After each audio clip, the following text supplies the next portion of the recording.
হসপিটালগুলো একদম নারী নির্যাতনের আখড়া হয়ে দাঁড়াচ্ছে পশ্চিমবঙ্গের বুকে। দেখুন, সেই আরজিকর থেকে শুরু হয়েছে, তারপর পর চলেই যাচ্ছে সবই হসপিটাল। দুর্গাপুর, উলবেড়িয়া, গতকাল মানে একটা দিনও বোধহয় নারী নির্যাতনে খামতি নেই।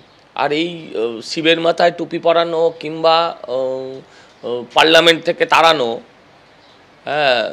মহিলা সাংসদ যারা আছেন তারা তারস্বরে চিৎকার করছে যে কলকাতা শহর সেফেস্ট সিটি, পশ্চিমবঙ্গে নারী মানে এতে নিরাপত্তায়, আর আসলে নিরাপত্তায় নয়, শব্দটা পাল্টে দিতে হবে, নির্যাতনে 1 নম্বর। বিজেপি যখন এই অভিযোগ করছে, কি বলছেন মন্ত্রী চন্দ্রিমা ভট্টাচার্য, এবারে শোনাবো। যেখানে যে আক্রান্ত হচ্ছে সেটাকে আমরা কখনো সমর্থন করি না।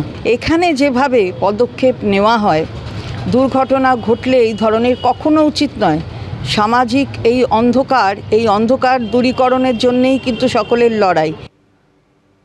শুধুমাত্র বাংলায় নয়, বেঙ্গালুরুতে বাংলার মহিলাকে গণধর্ষণের অভিযোগে গ্রেফতার করা হলো 3 জনকে। তবে 2 জন পলাতক বলে জানা গিয়েছে।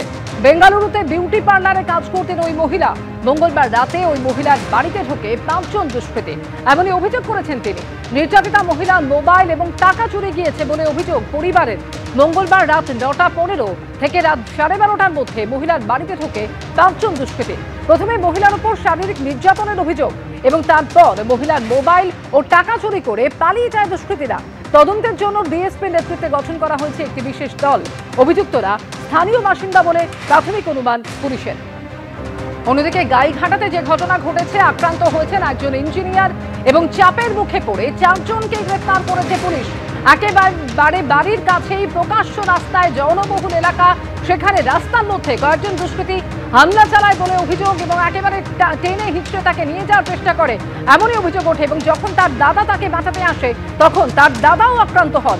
আর সেই ঘটনায় মূল অভিযুক্ত সহ 4 জনকে গ্রেফতার করেছে পুলিশ।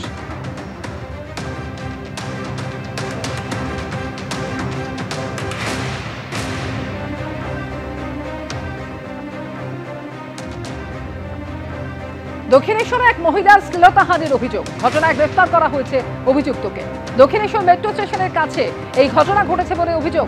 21শে অক্টোবর মহিলাকে প্রথমে শ্লীলতাহানি এবং এর প্রতিবাদ করায় বেধড়ক মারধর করা হয়েছে বলে অভিযোগ। সন্ধ্যে 7:30 নাগাদ অফিস থেকে ফিরছিলেন বলে দাবি করেছেন তিনি এবং ফেরার পথে এক ব্যক্তি তার উপর হামলা চালায়। প্রতিবাদ করতে গেলে আমাকে মারধর করে। ওখানে অনেকে দাঁড়িয়েছিল, কিন্তু কেউ প্রতিবাদ করেনি। অভিযুক্তের বিরুদ্ধে ব্যবস্থা নিতে নিষেধ করেন স্থানীয়দের একাংশ। অভিযুক্ত প্রভাবশালী বলেও দাবি করেছেন স্থানীয়দের একাংশ, এমনই অভিযোগ ওই নির্যাতিতার। এই নিয়ে দক্ষিণেশ্বর থানায় অভিযোগ দায়ের হয়েছে, গ্রেফতার করা হয়েছে অভিযুক্তকে।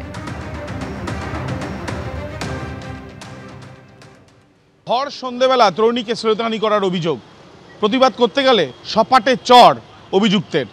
ইতিমধ্যে গ্রেপ্তার করা হয়েছে ওই অভিযুক্তকে। ঘটনাটি ঘটেছে দক্ষিণেশ্বর থানার অন্তর্গত, ঠিক যেখানে আমরা দাঁড়িয়ে রয়েছি, এই যে মেট্রো স্টেশন, এই মেট্রো স্টেশন থেকে বেরিয়ে ঠিক এই যে রাস্তা স্কাইওয়াকের তলা দিয়ে আলমবাজারের দিকে যাচ্ছিলেন ওই তরুণী, এমনটাই তিনি লিখিতভাবে অভিযোগে জানিয়েছেন। এবং তিনি বেসরকারি সংস্থার কর্মী। তিনি যাওয়ার সময় ঠিক এই রাস্তার ওপরেই এক যুবক এসে তাকে শ্লীলতাহানি করে। তিনি প্রতিবাদ করায় বা তিনি কেন এই ধরনের ঘটনা অবাব্য আচরণ করা হলো সেটা জানতে চাইলে তাকে সপাটে চড় মারা হয়েছে বলে অভিযোগ করছেন ওই তরুণী। এরপর এলাকায়, যেহেতু যে জায়গায় আমরা দাঁড়িয়ে আছি, সকাল হোক কি সন্ধে হোক কি রাত, সবসময় জনবহুল অঞ্চল। তার কারণ হচ্ছে এখানে একাধিক অটো থেকে আরম্ভ করে রিক্সা স্ট্যান্ড, প্রচুর বাস চলাচল করে, অন্য ম্যাজিক কার চলাচল করে, প্রচুর মানুষের যাতায়াত রয়েছে। এবং ঠিক 21 তারিখ অর্থাৎ পরশু দিন, কালী পুজোর পরের দিন এই যে ঘটনা যেখানে ঘটেছে, সেই ঘটনার পরিপ্রেক্ষিতে ওই তরুণী তিনি লিখিতভাবে অভিযোগ জানান দক্ষিণেশ্বর থানায়। অভিযোগ পেয়ে পুলিশ তৎক্ষণাৎ এফআইআর করে এবং তার সাথে সাথে সিসিটিভি ক্যামেরার যে ফুটেজগুলো এখানে রয়েছে সেগুলো সংগ্রহ করা শুরু করে এবং সেখান থেকে বেশ কিছু তথ্য প্রমাণ পেয়ে পুলিশের তরফ থেকে শনাক্তকরণের প্রক্রিয়া শুরু করা হয় এবং ইতিমধ্যে গতকাল রাত্রিবেলা গ্রেপ্তার করা হয়েছে অভিযুক্তকে। ওই অভিযুক্ত যেই ঘটনা ঘটিয়েছেন সেই বিষয় নিয়ে তরুণীর কাছ থেকেও শনাক্তকরণের জন্য তাকেও ডাকা হয়।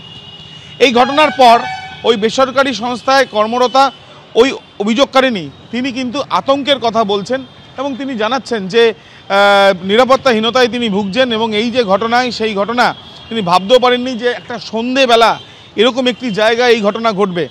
এলাকা থেকে বেশ কয়েকজন বা একাংশ তার সাহায্য চাইতে গেলে প্রথমে তিনি সাহায্য পাননি, পরবর্তীকালে কেউ জানিয়েছে যে অভিযুক্ত এই ঘটনা ঘটিয়েছে তার লম্বা হাত আছে, এমনও অভিযোগ করছেন ওই তরুণী। সব মিলিয়ে আতঙ্কের কথা তিনি জানাচ্ছেন। যদিও পুলিশ সূত্রে খবর, অভিযোগ পাওয়ার সঙ্গে সঙ্গে এফআইআর করে সিসিটিভি ক্যামেরার ফুটেজের সহযোগিতায় গ্রেপ্তার করা হয়েছে ওই অভিযুক্তকে, এমনটাই জানা যাচ্ছে। ক্যামেরায় শুভঙ্কর লাহার সাথে আবির দত্ত, এবিপি আনন্দ, দক্ষিণেশ্বর।